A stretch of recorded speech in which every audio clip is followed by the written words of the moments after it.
lindões, Kaiser aqui, e no vídeo de hoje eu vou falar sobre a terceira temporada de Outer Banks, que estreou nessa quinta-feira, dia 23. E sim, gente, pra quem não sabe, eu fiz uma cirurgia no nariz, tanto estética quanto funcional. Estou contando tudo lá no meu Instagram, mas talvez eu traga um vídeo aqui pro canal, se for pertinente. Eu sei que foge um pouquinho do assunto, mas caso vocês fiquem curiosos, deixa aí nos comentários, pode fazer pergunta que quem sabe eu respondo tudo isso em vídeo. Então vocês vão me ver em alguns vídeos, agora que eu já tô com uns 17 dias aí de cirurgia, vocês vão ver alguns vídeos eu com o curativo, tá? Então já vai acostumando. O nariz ainda precisa desinchar muito, então mesmo quando vocês verem sem o curativo, ainda não é o resultado final. Rinoplastia demora muito, mas enfim, vocês vão acompanhar todo o processo lá no Instagram e quem sabe eu trago um vídeo por aqui. Mas vamos falar de Outer Banks, que é o assunto desse vídeo aqui. Mas antes, não esquece de se inscrever aqui no canal e clicar no sininho pra receber notificação pra quando tiver um vídeo novo,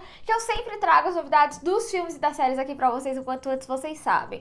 Bom, gente, nessa terceira temporada a gente acompanhou eles indo à Ilha do Ouro, Eldorado, onde que era a origem de tudo, esse tesouro perdido por 500 anos, que o pai do John B tinha o ouro e aí foi roubado pelo Ward. E aí na segunda temporada, né, não sei se vocês lembram, mas também teve todo o contexto da Cruz de Denmark, que foi descoberto que era da família do Pope, que também era originário ali de Eldorado. Então ali é a origem de todo esse ouro, dessa caça ao tesouro que a gente acompanhou nessas 3 temporadas. E assim, gente, antes de falar um pouquinho de cada personagem, eu queria muito falar do enredo geral dessa temporada, porque foi uma temporada bastante incômoda. E pra mim foi a pior temporada que a gente viu até agora. Eu entendo o que eles fizeram aqui nessa terceira temporada, estruturalmente falando, por isso que eu quero falar um pouquinho da narrativa antes de falar de alguns arcos individuais, porque a gente vê que eles reutilizaram muito da estrutura que deu certo nas temporadas anteriores. Se a gente for reparar, cada temporada,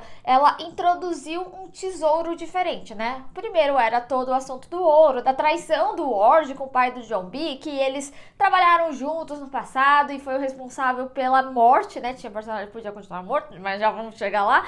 Mas aí na segunda tem toda a questão da cruz e na terceira tem a questão da origem da ilha, esse mistério que há 500 anos não tinha sido descoberto. Então eu entendo que eles quiseram colocar um tema principal para desenvolver nessa temporada e que conectasse, né, com as temporadas anteriores, mas honestamente tem algumas coisas que realmente nem precisavam estar lá essencialmente, como o próprio retorno do pai do John B. Ele acaba sendo um recurso muito mais importante para o entorno de outros personagens do que para a própria história dele, apesar de toda a caça ao tesouro vir dele. Mas, por exemplo, eles precisavam de um pivô para que acontecesse algo entre a relação da Sarah e do John B, e que honestamente eu acho que só o fato deles terem retornado ali da ilha e ela tá cansada da loucura super teria funcionado, mas também para redenção ali do Ward. E também desses momentos em que o John B questiona o pai dele no sentido tipo, a Sarah me defendeu antes de você, sabe? Mas a história dele, ela já tinha sido introduzida previamente nas temporadas anteriores, então não precisava figurativamente dele ali. Mas ao mesmo tempo, eu acho que eu também falo muito isso, porque honestamente, o pai do John B, o Big John, nossa, que personagem insuportável. As cenas dele, o arco dele com o John B realmente foi um peso enorme nessa temporada.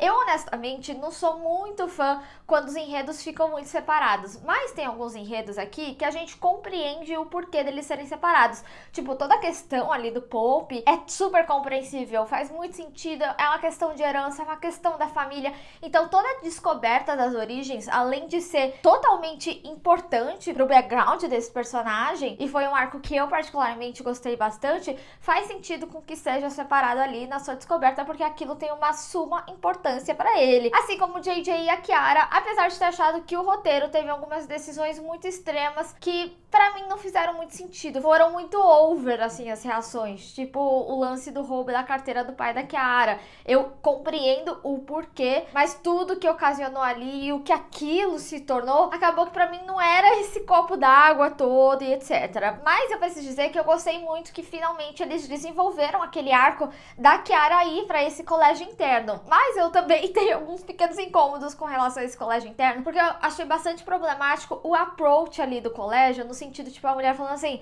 ah, você tem uma obsessão de ir contra as regras e sei lá o quê. Aí a menina questiona e fala assim, olha aí, meu diagnóstico. Não teve nenhum tipo, um papo que ela teve, sei lá o que. E isso pra mim, eu falo que é problemático porque eu sou uma pessoa que eu acredito muito em terapia. Ainda mais terapia a longo prazo. E eu sinto que quando as coisas são feitas dessa forma, isso deixa um estigma muito ruim. Então, eles nem precisavam desenvolver necessariamente um diagnóstico. Eles podiam só mostrar que ali era um local totalmente autoritário e tudo mais, sabe? A gente tá super acostumado com essas séries que acabam desenvolvendo colégios internos, principalmente eles são focados só em moças e homens, separa, e ai, tem que fazer tal coisa. Muitas séries adolescentes já desenvolveram isso.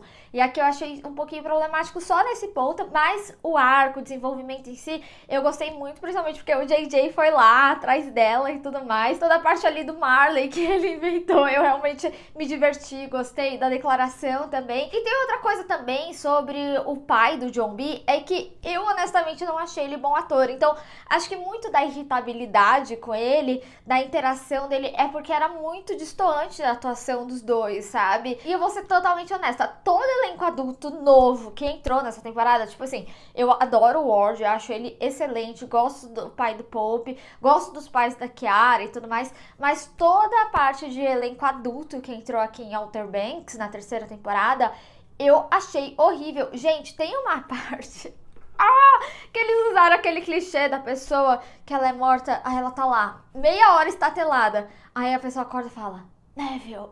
Gente, isso foi tão ridículo. Sabe, eles podiam desenvolver de tipo, não, olha só, tá todo mundo morrendo, ele me contou isso aqui. Quem tava nessa expedição? Ah, nossa, faltou o Neville. Tipo, podia ter uma foto numa cômoda que fosse, que é uma solução relativamente simples, e ele viu.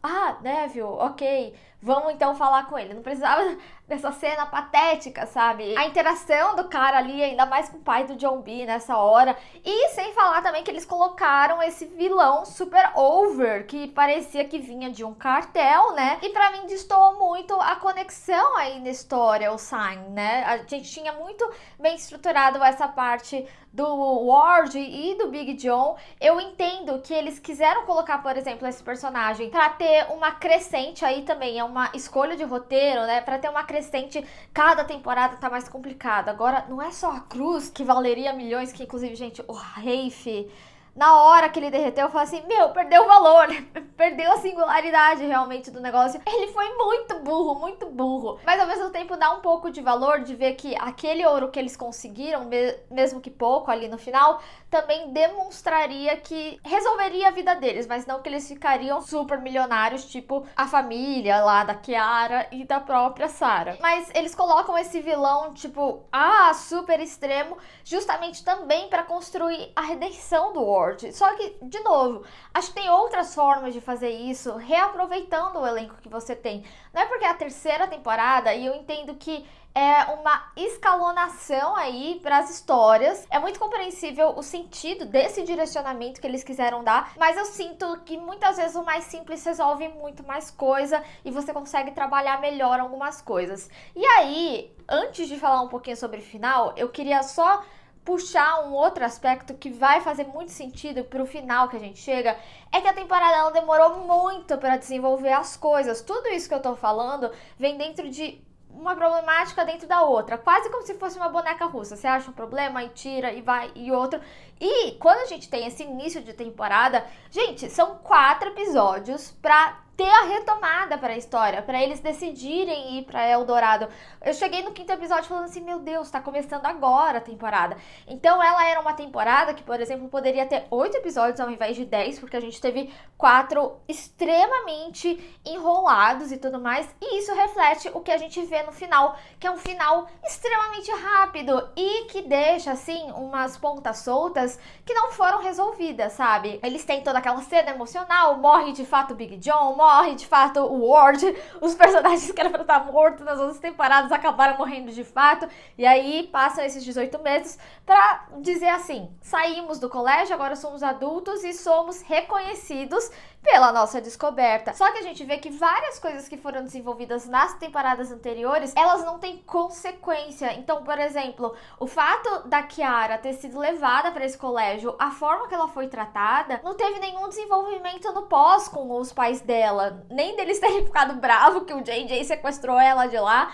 E aí a gente vai pra uma cena em que os pais estão batendo palma por causa da descoberta deles. Ou até mesmo a questão ali da Sarah, de ter matado o xerife, né? Nunca ter acontecido nada com ela, tá certo? Porque que nunca foi revelado. É como se a cidade ali, aquela consagração deles, fosse um pedido de desculpas pra cidade, pra eles. Só que sem desenvolver isso, sabe? E por isso a gente sente esse final muito rápido, a gente não sente essa consagração de fato. Eles ficam muito mais tempo ali nos pais que morreram e tudo mais. E honestamente, assim, eu tinha tanto ódio do pai do John B que não me emocionou a cena, sabe? Foi um personagem muito chato, assim, de acompanhar. E o fato de não ter tido essas consequências e essa passagem de 18 meses é a série me dizendo assim, eu precisava encerrar essa história aqui. O gancho que eles deixam pra quarta temporada, que já tá confirmada, é uma nova história. Nada do que ficou aberto tem essencialmente como ser resolvido. Tipo, imagina, primeiro episódio da quarta temporada, a Kiara fala assim,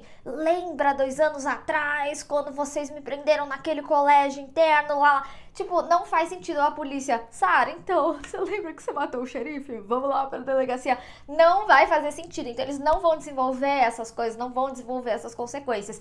É ponto final mesmo. E também, por ser esse ponto final, eu senti falta daquele final de comercial de margarina, que contempla aqueles personagens, que contempla a jornada, em que a gente veria, sei lá, o John B ou construindo a sua casa e tendo um casão ali numa parte que é dos Pogues, ou até mesmo dos Cooks, que eles falam, né? Agora somos todos Cooks e tudo mais. Então, esse âmbito social não tem mais discussão. Inclusive, eu preciso dizer, eu gostei que eles retomaram aqui de novo essa questão de Pogues e Cooks. Eu realmente gostei dessa retomada, principalmente porque eles iam precisar para essa finalização realmente, em que agora eles são iguais ali as pessoas da ilha e tudo mais. Mas eu senti a falta do final de um comercial de margarina que resolveria aí com 5 mais 10 minutos de tela. A gente tem um episódio super longo no final, mas o que eu diria é tipo assim, tira umas coisas da frente, sabe?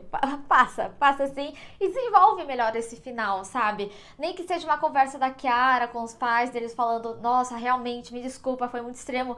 Qualquer diálogo que resolveria essas questões, ou que a culpa teria ido pro Ward, já que descobriram que ele tava vivo e de fato morreu e etc, sabe? Sei lá, podiam ter feito qualquer coisa dessas coisas que ficaram de pontas soltas. Então eu senti falta realmente de um desenvolvimento real. E quando a gente faz essa conversa toda aqui ao longo desse vídeo, a gente vê claramente onde foram os problemas e o porquê a gente teve uma temporada tão ruim. Agora, só tem mais uma coisa que eu queria falar, que é sobre o nosso casalzinho 20, o John B e a Sarah. Gente, eu gostei muito do arco da Sarah, dela tendo sim esse questionamento de tipo, caraca, minha vida era tão normal.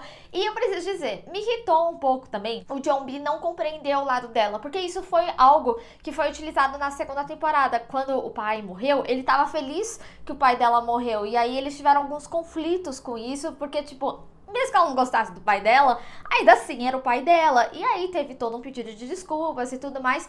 E aqui eles meio que fizeram essa repetição, mas trazendo o pai do John B, vilanizando ele de certa forma, até pra ter esse afastamento deles. Também foi uma forma lá deles reutilizarem o ex-namorado dela e tudo mais. E de trazer essa persona dele, tipo, ele queimou a casa do John B e tal, sabe? Que era uma persona construída desde a primeira temporada e que na segunda melhorou, né? Que ele ajudava eles nas quests e tudo mais. Enfim, é o que eu tô falando aqui, eu acho que meia hora de vídeo, que eu entendo os direcionamentos, mas algumas coisas, honestamente, ficaram boas quando foi na segunda temporada e não nessa repetição da terceira, por exemplo, sabe? Mas eu gostei deles terem esse desenvolvimento, de ter a gaiada do John B. Tô brincando. Não que eu torcia pra ele levar galho, né, gente? Mas digamos que eu compreendi ali as motivações delas, brigas. Ele também, tipo assim, eu sou casada, mas ainda assim não era uma relação de extrema confiança. Tipo, ele não ter confiado nos amigos também foi um negócio que eu fiquei... eu entendo que é seu pai, sabe? Mas, enfim, isso dá pra passar. Isso eu também compreendo, mas ao mesmo tempo me deixa triste. Porque eu acho que, como eu destaquei aqui, eu não curti o elenco adulto novo. Até aquele senhorzinho do final falando assim... Não poderia. Eu não sei se vocês viram legendado, né? Mas ele dava umas pausas. Gente, não era boa a atuação. Ai, que dó. Eu fico muito mal de falar mal de ator, de verdade. Mas, assim, destoou muito esse elenco adulto novo. E eu acho que a preciosidade, o verdadeiro ouro de Outer Banks é o elenco jovem. Eles têm uma sinergia incrível, eles são muito carismáticos, eles são personagens que realmente são muito bem desenvolvidos. A amizade deles, as experiências diferentes, as vivências, os pensamentos diferentes é o que cria esse grupo ser muito rico e que ao mesmo tempo, quando eles estão ali num perrengue da ilha paradisíaca, eles ainda assim estão juntos, porque eles ali se bastam, é o suficiente. O que pode ser bom para uma quarta temporada. Mas eu preciso dizer que a terceira temporada ela me deixa com um gosto amargo na boca para ver a quarta temporada. Muito pelo desenvolvimento que a terceira teve e também porque esse final, pra mim, honestamente, pontua só que, beleza, eles vão ser tipo geólogos, caçadores ao tesouro e tudo mais daqui pra frente, mas não tem pessoalidade. O Ouro tinha pessoalidade com a história do John B. Precisa essencialmente ter pessoalidade sempre? Não precisa, mas me preocupa como eles vão desenvolver esse novo mistério dessa quarta temporada que já tá confirmada. Enfim, gente, infelizmente, assim, não foi uma temporada que eu consegui curtir realmente. Eu acho que foi uma temporada custosa de assistir. Eu acho sim que tiveram momentos bons e esses momentos bons vinham muito mais por esse aspecto que eu falei do elenco jovem, de ter uma sinergia boa, de serem personagens bem construídos e de ter os seus backgrounds bem estabelecidos, mas a gente tem massivamente uma parte da temporada de coisas desnecessárias, de coisas mal desenvolvidas e de direcionamentos em que você entende a intenção, mas não foi nem um pouco bem feito. E às vezes deixar a sua história cada vez mais complexa não é o ideal. Talvez o simples fosse necessário para encerrar essa temporada e contemplar a história dessas 3 temporadas que a gente acompanhou desses personagens. Mas eu quero saber de vocês, o que vocês acharam dessa temporada? Teve alguma coisa que vocês não discordaram, viram de forma diferente? Ou vocês realmente amaram a temporada? Ou vocês odiaram muito mais? Enfim, vamos discutir. Bem, pessoal, espero que vocês tenham gostado desse vídeo. Retornei aqui só pra trazer esse vídeo de Outer Banks, que eu sei que era importante pra vocês, que vocês iam querer essa análise. Tiveram alguns vídeos que eu não consegui gravar na antecedência, então eu vou aparecer ainda aqui de curativo, vocês vão poder rir um pouquinho da minha cara. Não ri, faz carinho em mim, gente, pelo amor de Deus. Sejam carinhosos nos comentários aí. E é complicado porque eu tô voltando bem numa crítica negativa, né? E, como eu já falei em vários locais, gente, eu não gosto de fazer crítica negativa. Não é prazeroso vir aqui e falar mal de talvez algo que fez parte aí 10 horas do seu dia e que você super curtiu. Não é prazeroso, sabe? Mas é lógico que eu sempre prezo pela minha honestidade. Eu sei que vocês gostam disso aqui no canal. Eu gosto de muita coisa, inclusive eu sempre os vídeos, até mesmo esses negativos, eu acabo trazendo de séries que eu sei que eu vou gostar ou que eu assistiria, independente de trabalho, mas que às vezes não acaba agradando, como foi a terceira temporada de Outer Banks. Mas vamos conversar e talvez, né, projetar aí o futuro da quarta temporada quando a gente tiver mais informações. Mas então, gente, se vocês gostaram desse vídeo, não esquece de deixar o seu gostei e compartilhar nas redes sociais, inclusive me segue lá, se inscreve no canal e clica no sininho para receber notificação para quando eu tiver um vídeo novo. Te vejo no próximo. Tchau!